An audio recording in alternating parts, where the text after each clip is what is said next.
Bismillahirrahmanirrahim. Assalamualaikum warahmatullahi wabarakatuh. Syukur alhamdulillah kita bisa berjumpa lagi di channel ini.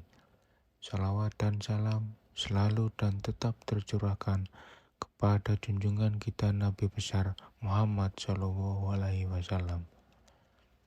Harapan dan doa saya semoga saudaraku semuanya selalu diberikan kesehatan, dilapangkan rezekinya, diampuni dosa-dosanya, dan dipanjangkan umurnya. Amin, amin, ya rabbal alamin. Sebelum kita mulai, saya mengajak kepada para pemirsa YouTube yang beriman untuk meringankan tangan untuk klik like dan subscribe pada channel ini.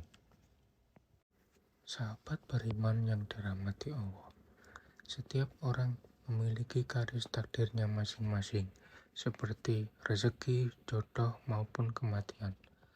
Ini memang tak bisa dipungkiri bahwa semua itu sudah diatur oleh Yang Maha Kuasa, Allah Subhanahu wa Ta'ala.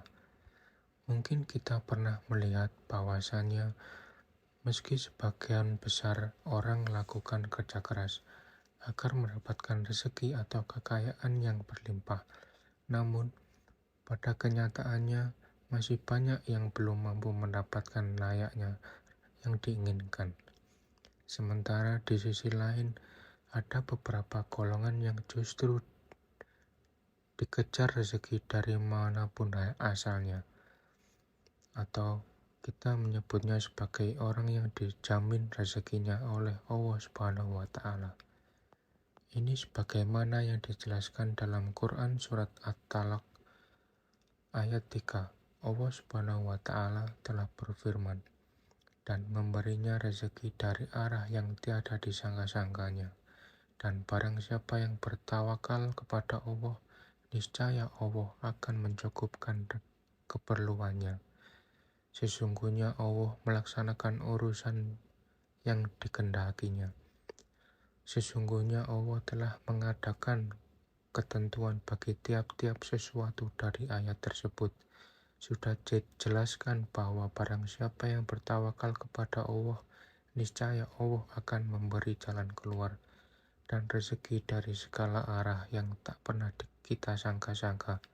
Lalu, siapa dan apa cirinya orang yang selalu dikejar-kejar rezeki tersebut? Yang pertama adalah orang yang suka bersedekah.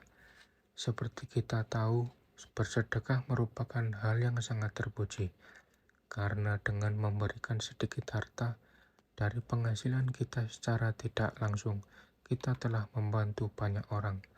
Dan doa orang yang teraniaya sangatlah mustajab di hadapan Allah Subhanahu wa Ta'ala.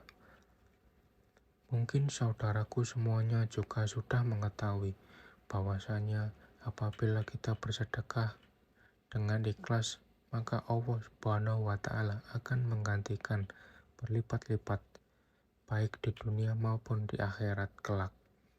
Hal ini sudah dijelaskan dalam Quran surat Al-Baqarah ayat 261.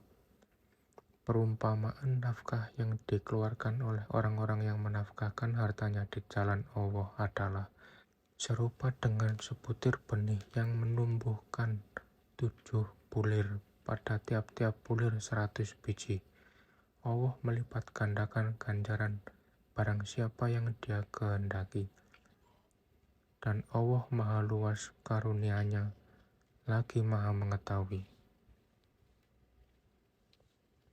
Sahabat beriman yang dirahmati Allah, bolehkah kita bersedekah dan berharap Allah Subhanahu wa Ta'ala mengganti sedekah yang kita keluarkan dengan kekayaan di dunia? Itu boleh-boleh saja, selama kita mengharapkannya hanya kepada Allah Subhanahu wa Ta'ala, dan bukan mengharap supaya ada seseorang yang memberikan kita kekayaan setelah kita bersedekah.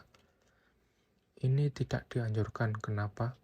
Karena kita sudah berharap kepada sesama makhluk ciptaan Allah Subhanahu wa Ta'ala, sedangkan Allah Subhanahu wa Ta'ala sudah memerintahkan untuk tidak menggantungkan diri kepada sesama makhluknya, yang menandakan kita telah menyekutukan Allah dengan sesuatu. Lalu yang kedua, orang yang bergemar bersyukur.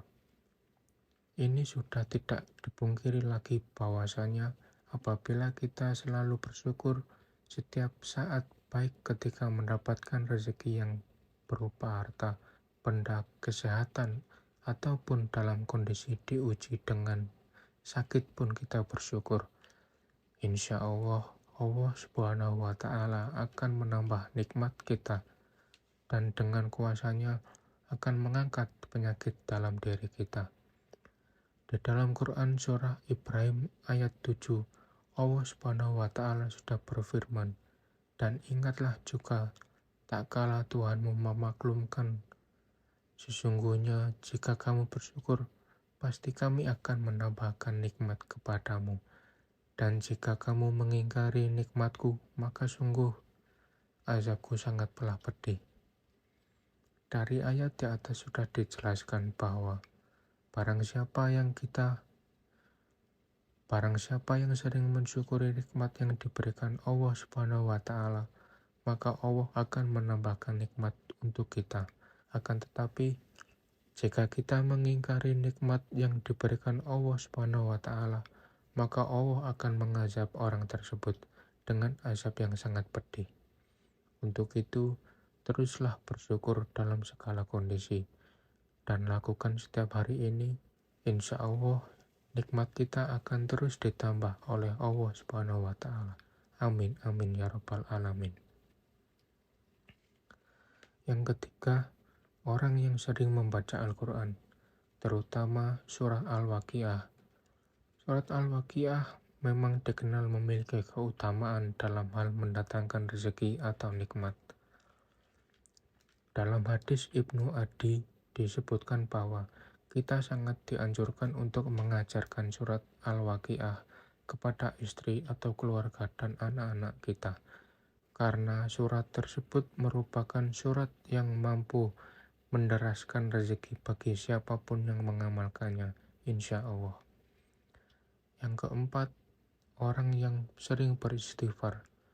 Istighfar merupakan salah satu usaha batiniah kita untuk memohon ampunan kepada Allah Subhanahu wa Ta'ala atas rezeki, atas segala dosa yang kita perbuat.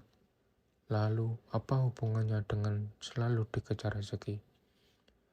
Orang yang selalu beristighfar dalam kondisi apapun secara tidak langsung dapat membersihkan hatinya dari segala dosa dan kesalahan.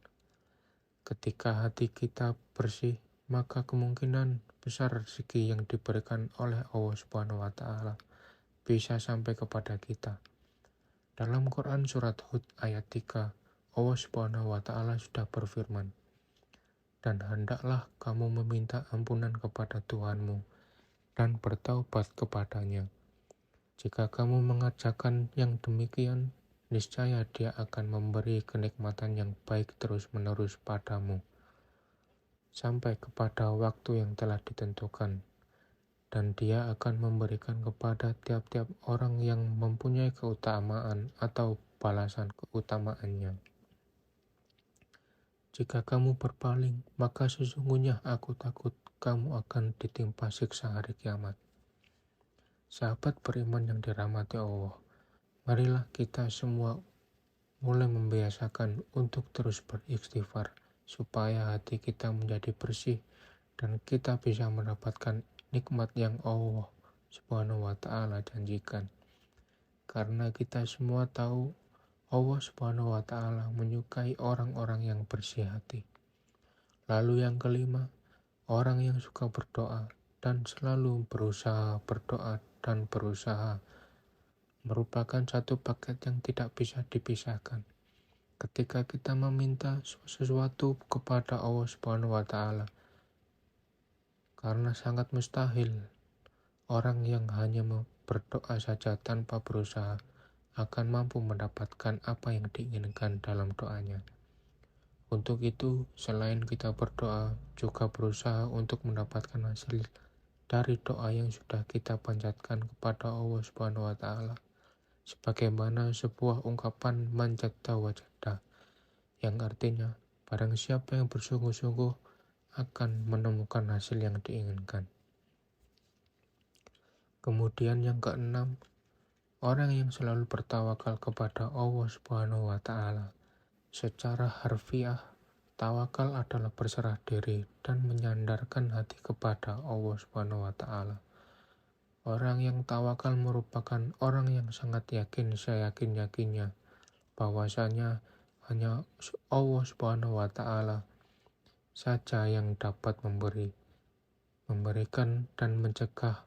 Maksudnya adalah memberi manfaat dari apa yang telah diciptakannya, memberikan nikmat kepada setiap manusia dan seluruh jagat seisinya, serta mencegah keburukan yang dilakukan manusia maupun dari setan. Dari Umar bin Khattab radhiyallahu anhu, Rasulullah SAW pernah bersabda, seandainya kalian sungguh-sungguh tawakal kepada Allah, sungguh Allah akan memberi kalian rezeki, sebagaimana Allah memberi rezeki kepada seekor burung yang pergi dalam keadaan lapar dan kembali dalam keadaan kekenyangan. Hadis riwayat Ahmad, Tirmizi, Nasa'i, Ibnu Majah, Ibnu Hibban, dan Al-Hakim. Dari hadis tersebut sudah sangat jelas dikatakan bahwa seekor burung saja Allah Subhanahu wa Ta'ala sudah menjamin rezekinya. Apabila kita sebagai manusia yang mau bertawakal hanya kepada Allah Subhanahu wa Ta'ala, insya Allah rezeki kita tidak akan pernah putus diberikan oleh Allah Subhanahu wa Ta'ala kepada kita. Demikian yang bisa saya bagikan. Semoga video ini bermanfaat untuk semua. Amin ya rabbal alamin. Wassalamualaikum warahmatullahi wabarakatuh.